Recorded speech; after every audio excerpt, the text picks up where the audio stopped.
दोस्तों, इस रिपोर्ट में इजराइल और हमास की तो बात करूंगा, लेकिन इसके अलावा इस वक्त दो बड़ी खबरें हमारे देश से भी आ रही हैं, उस पर भी चर्चा करूंगा। ज्ञानवापी मस्जिद तो आपको याद होगी, एएसआई ने उसका सर्वे किया था, वो भी आपको याद होगा। एएसआई ने पिछले साल ज्ञानवापी मस्जिद का जो सर्वे किया था, उस सर्वे की रिपोर्ट अब सामने आ चुकी है और उस सर्वे में बहुत सारी मूर्तियां मिलने का दावा किया गया है। तो क्या बाबरी मस्जिद के बाद अब ज्ञानवापी का नंबर आने वाला है?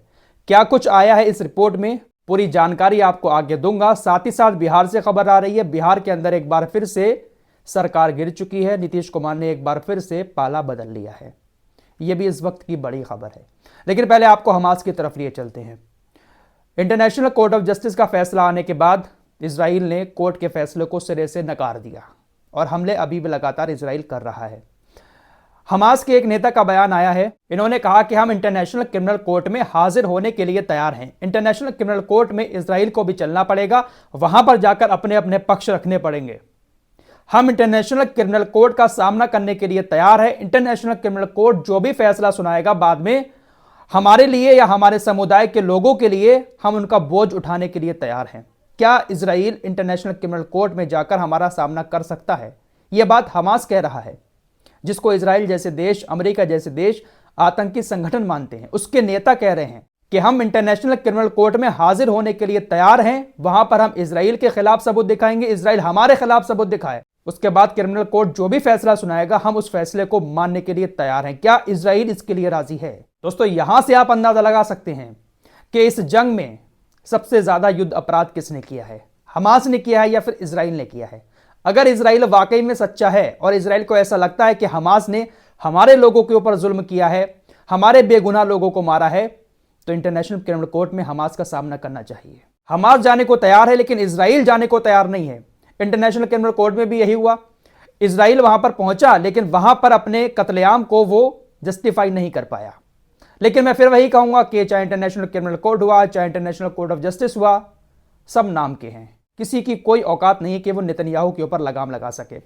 फिलहाल कल एक खबर मैंने आपको और दी थी कि यूनाइटेड नेशंस की जो एक एजेंसी है UNRWA, उसके ऊपर आरोप लगाया है इजराइल ने कि इसके 12 लोग 7 अक्टूबर के हमले में शामिल थे, जिसके बाद कई सारे देशों ने UNRWA की फंडिंग को रोक दिया।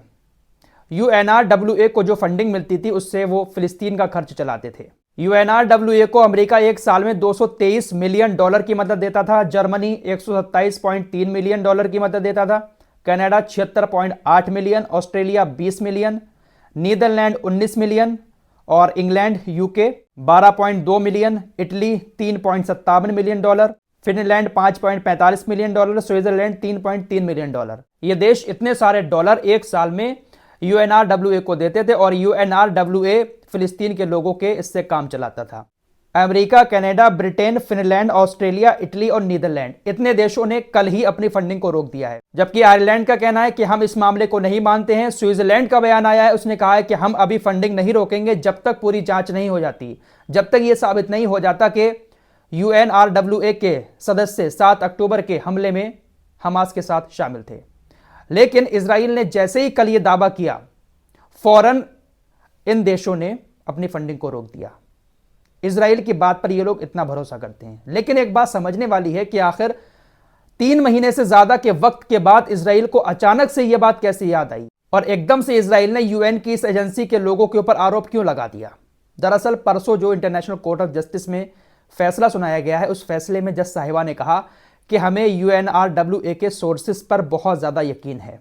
उन्होंने हमें गाजा की बहुत सारी जानकारी दी है जो सीक्रेट जानकारी है, और हमें उनके सोर्सेस पर बहुत ज्यादा यकीन है, उनकी जानकारी को हम सही मानते हैं। इंटरनेशनल कोर्ट की जज साहिबा ने UNRWA के अधिकारियों की तारीफ की थी और यही बात शायद इजराइल को बुरी लग गई और उसने यह हथकंडा अपनाया कि क्यों ना इनको ही हमास के हमले में शामिल कर दिया जाए। आइए ज्ञानवापी मस्जिद की तरफ चलते हैं। ज्ञानवापी मस्जिद का पूरा मामला आप लोगों को अच्छे से पता है। हिंदू पक्ष दावा करता है कि यह पहले मंदिर हुआ करता था, उसको तोड़कर मस्जिद को बनाया गया है। जो वुजू खाने में वो एक आकृति मिली थी जिसको हिंदू पक्ष शिवलिंग बता रहा है, जबकि मुस्लिम पक्ष कहता है कि यह फुब्बारा है। ये सारी बातें आप लोगों को मालूम ही है। मामला कोर्ट पहुंच गया था। कोर्ट ने ASI को सर्वे करने का आदेश दिया। भारतीय पुरातत्व सर्वेक्षण कोर्ट के आदेश के बाद ASI की 176 सदस्यीय टीम ज्ञानवापी मस्जिद में पहुंचती है और कई दिन तक वहां पर सर्वे हुआ था। जो सर्वे हुआ था उस रिपोर्ट को किसी को दिखाया नहीं गया था, लेकिन अब ये रिपोर्ट सार्वजनिक कर दी गई है। एएसआई के सर्वे की जो रिपोर्ट आई है उसमें बताया गया है कि इस सर्वे में 55 मूर्तियां मिली, हमें 15 शिवलिंग मिले और अलग अलग समय के अलग अलग काल के 93 सिक्के मिले हैं। पत्थर की मूर्तियों के अलावा अलग अलग धातु की बनी हुई बहुत सारी चीजें मिली हैं और 259 तकरीबन ऐसी चीजें मिली हैं जिनका इस्तेमाल घरेलू काम में होता है। एएसआई की सर्वे रिपोर्ट में यह भी बताया गया है कि हमें एक पत्थर ऐसा भी मिला है जिस पर राम लिखा हुआ है। जीपीआर सर्वे में जो मेन गुंबद है मस्जिद का, उसके नीचे एक बेशकीमती पन्ना नुमा टूटी हुई कोई कीमती धातु मिली है और बताया जा रहा है कि यही मेन शिवलिंग भी हो सकता है। ज्ञानवापी मस्जिद के तहखाने में एएसआई ने जो सर्वे किया था उसमें 32 अहम हिंदू स्थानों का भी जिक्र है। शिवलिंग के साथ साथ नंदी गणेश की मूर्तियां भी वहां पर मिलने की बात कही गई है। साथ ही साथ बताया गया है कि इसका इतिहास जो है वो तकरीबन 2000 साल पुराना है।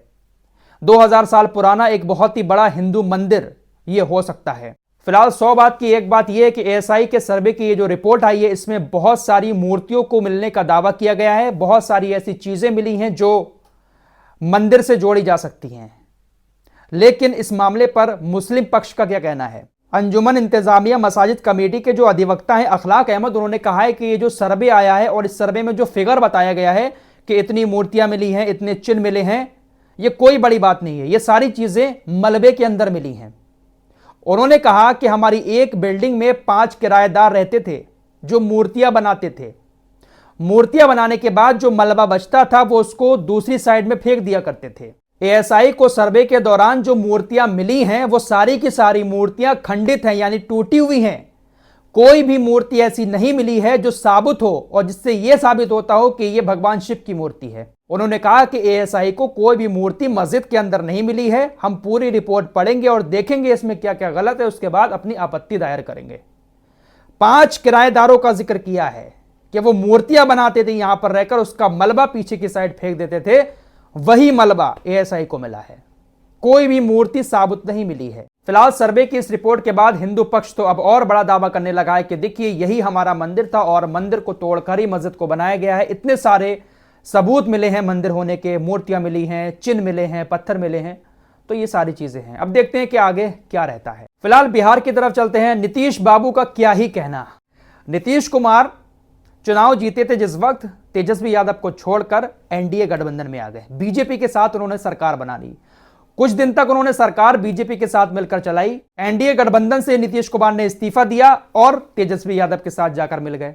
तेजस्वी यादव के साथ मिलकर गठबंधन बनाकर तकरीबन 1.5 साल तक नीतीश कुमार ने अपनी सरकार चलाई, लेकिन आज फिर नीतीश कुमार ने सीएम पद से इस्तीफा दे दिया है और अब अटकलें लगाई जा रही है कि वो एक बार फिर से बीजेपी के साथ एनडीए में शामिल होकर अब बीजेपी को साथ लेकर अपनी सरकार बनाएंगे और एक बार फिर से बीजेपी के साथ मिलकर बिहार के मुख्यमंत्री बनेंगे। नीतीश बाबू क्या ही करते हैं समझ नहीं आता है। बिहार की जनता को तो कुछ समझ ही नहीं आता है कि हमारा नेता है कौन, हम किसकी तरफ हैं। अभी 5 साल पूरे नहीं हुए कि नीतीश कुमार इधर से उधर गए, फिर उधर से फिर इधर आ गए। समझ ही नहीं आता है बिहार वालों को कि हम करें तो क्या करें। फिलहाल इस रिपोर्ट में इतना ही। मिलते हैं एक और नई वीडियो के साथ, तब तक के लिए अपना ख्याल रखिए।